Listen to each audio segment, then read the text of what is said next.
Okay dear learners, আজকে আমাদের basic গ্রামারের ষষ্ঠ পর্ব। তো আমাদের ডব্লিউএইচ কোশ্চেন দিয়ে ডব্লিউএইচ ওয়ার্ড দিয়ে কীভাবে ডব্লিউএইচ কোশ্চেন তৈরি করতে হয় এই সম্পর্কে আমাদের ক্লাস ছিল।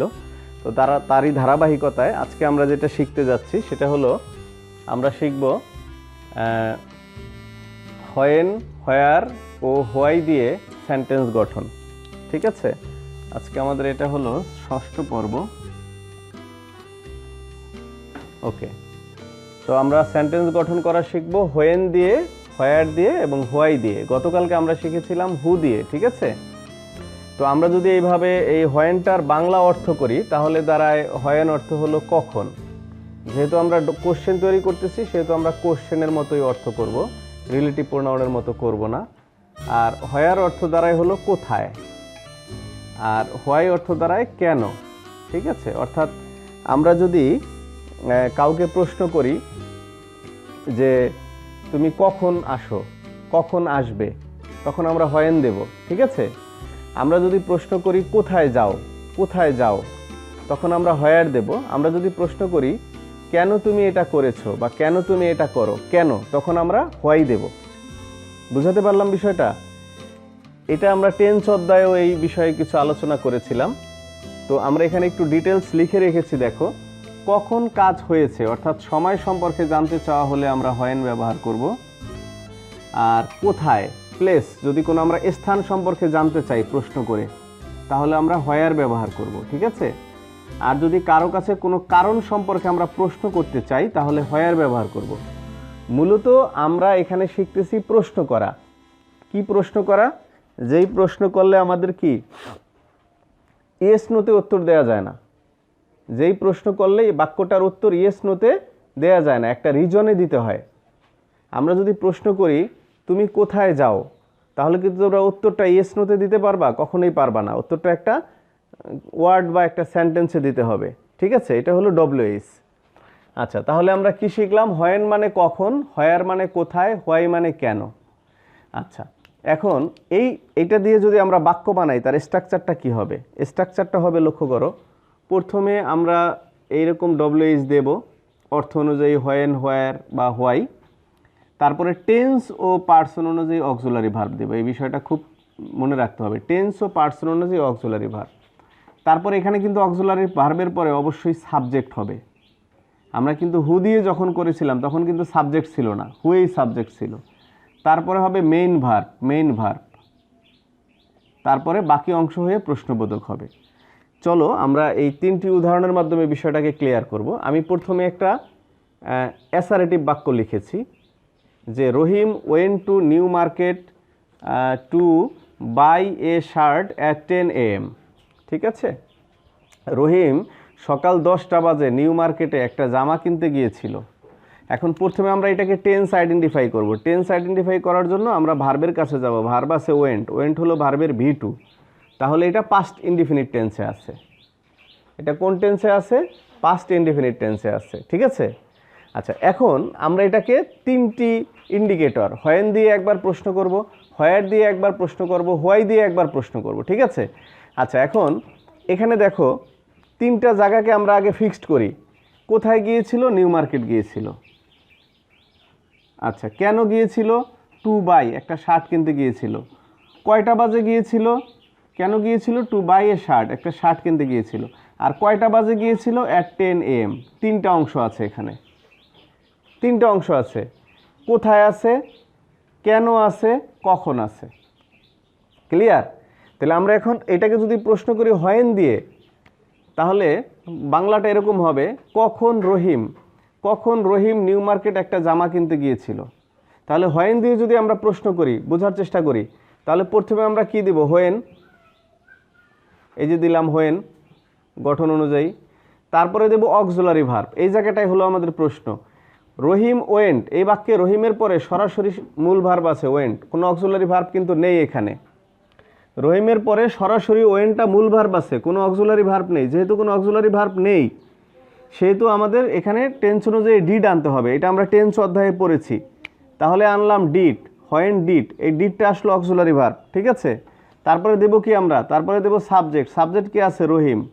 হোয়েন ডিড রহিম, তারপরে আমরা মূল verb go to new market to buy a shirt, কিন্তু এই বাক্যে কিন্তু আমরা 10 AM উল্লেখ করি নাই, কারণ আমরা এই হোয়েন দিয়ে তো 10 AM সম্পর্কে জানতে চাইছি। আমরা হোয়েন দিয়ে জানতে চাইছি কখন গেছে, তাহলে কি এখানে কি আমরা আবার বলে দিব যে 10 AM এ যাচ্ছে? উত্তরে হবে এটা। এখন when did Rahim go to new Market, Rahim কখন গিয়েছিল? উত্তরে হবে রহিম গিয়েছিল 10 AM এ। তাহলে হোয়েন দিয়ে আমরা এভাবে প্রশ্ন করলাম। এখন আমরা যদি এবার হোয়ার দিয়া করি, তাহলে হোয়ার দিয়া প্রশ্ন করলে উত্তর আসবে নিউ মার্কেট, তাহলে প্রশ্নের মধ্যে নিউ মার্কেটটা থাকবে না, উত্তরের মধ্যে নিউ মার্কেটটা থাকবে। তাহলে কি হবে? হোয়ার ডিড রহিম গো, হোয়ার দিলাম, ডিড দিলাম টু বি ভার্ব, সাবজেক্ট দিলাম রহিম, এটা হলো অক্সিলারি ভার্ব, এটা হলো সাবজেক্ট, মূল ভার্ব থেকে শেষ পর্যন্ত বসলো। আমরা যদি হোয়াই দিয়ে আবার করি, তাহলে হোয়াই মানে কি? টু বাই এ শার্ট, এই অংশটা প্রশ্নে থাকবে না, এটা উত্তরে আসবে। তাহলে উত্তরে কি হবে? Why did Rahim go to new market. Why হলো ডব্লিউএস ওয়ার্ড, ডিড হলো অক্সিলারি ভার্ব, রহিম হলো subject, go to new market এটা বাকি অংশ। তাহলে এখানে যদি আমরা হোয়েন দ্বারা প্রশ্ন করলে উত্তর আসতেছে 10 AM, হোয়ার দ্বারা প্রশ্ন করলে উত্তর আসতেছে নিউ মার্কেট, হোয়াই দ্বারা প্রশ্ন করলে উত্তর আসতেছে হলো টু বাই এ শার্ট। অর্থাৎ এই তিনটাকে একটা সেন্টেন্স থেকে আমরা হোয়েন, হোয়ার এবং হোয়াই দিয়ে আমরা বাক্য তৈরি করলাম। এবার ছোট ছোট কিছু প্রশ্ন করা শিখবো আমরা। চলো আমরা এই অংশটা এখন মুছে দিচ্ছি, এই অংশটা মুছে দিলাম। ওকে, এখন যদি প্রশ্ন করি, সচরাচর প্রশ্ন করা হয়, যেমন দেখো বাংলা প্রশ্ন করি, শিলা কখন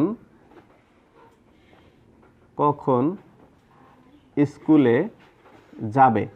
প্রশ্ন করলাম। দেখো তাহলে কখন জানতে চাওয়া হয়েছে। এখন এটাকে যদি আমরা ইংরেজি করি, তাহলে ইংরেজিটা কি দিয়ে শুরু হবে? শিলা কখন স্কুলে যাবে, এটার ইংরেজিটা কি দিয়ে শুরু হবে? হোয়েন দিয়ে শুরু হবে, ঠিক আছে? তাহলে প্রথমে আমরা দিলাম হোয়েন, প্রথমে দিলাম আমরা হোয়েন, তারপরে কি দেব আমরা? হোয়েনের পরে দেব অক্সিলারি ভার্ব। বোঝার চেষ্টা করি আমরা, শিলা কখন স্কুলে যাবে, এটা তো কখন আসছে, কখন, তাহলে কখনও যদি আসে তাহলে হোয়েন, তাহলে প্রথমে দিলাম আমরা হোয়েন, এটা ক্লিয়ার। তারপরে আমরা কি দিব? গঠনের দিকে তাকাই, এই উদাহরণটা থেকে অল ক্লিয়ার করতে হবে। গঠনের দিকে তাকাই, অক্সিলারি ভার্ব। এখন অক্সিলারি ভার্ব কোথায় পাবো?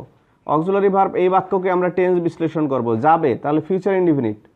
টেন্স কিন্তু বারবার আমাদের সামনে আসছে। আমরা যখন সেন্টেন্স গঠন করি তখন টেন্সকে বাদ দিয়ে আমরা কখনোই সেন্টেন্স গঠন করতে পারবো না, এজন্য আমরা টেন্সটা ভালো করে জানতে হবে। টেন্স ভুলে গেলে এটা শেষ। শিলা কখন স্কুলে যাবে, তাহলে যাবে এটা ফিউচার ইনডিফিনিট, রাইট? ফিউচার ইনডিফিনিটের অক্সিলারি ভার্ব হলো শ্যাল উইল, তাহলে হোয়েন উইল, হোয়েনের পরে আমরা উইল ব্যবহার করব, আমরা সব জায়গায় উইল ব্যবহার করতে পারি। এই দিলাম অক্সিলারি ভার্ব, আমাদের এই কাজটা হয়ে গেল। এবারে কাজ কি? সাবজেক্ট, সাবজেক্টকে শিলা, ওকে।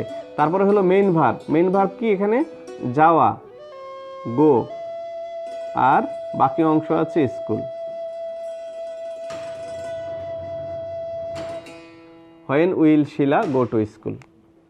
এখন আমরা যদি আবার হোয়ার দিয়ে একটা প্রশ্ন করি, যেমন দেখো মা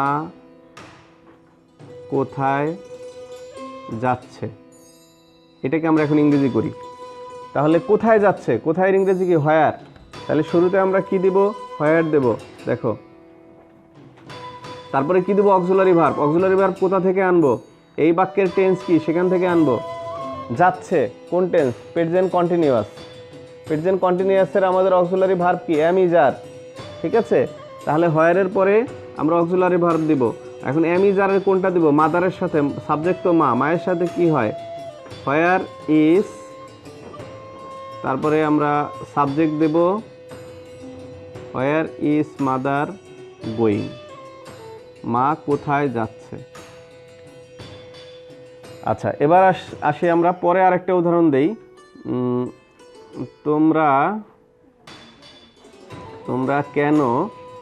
তোমরা কেন বাজারে যাও?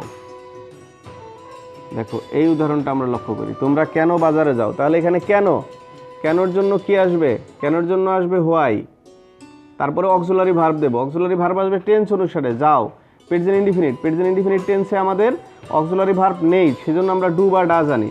তাহলে তোমরার সাথে আসবে do, why do. Why do you হলো সাবজেক্ট, হোয়াই ডু ইউ। তারপরে আমরা মূল ভার্ব দেব go, why do you go to বাজার।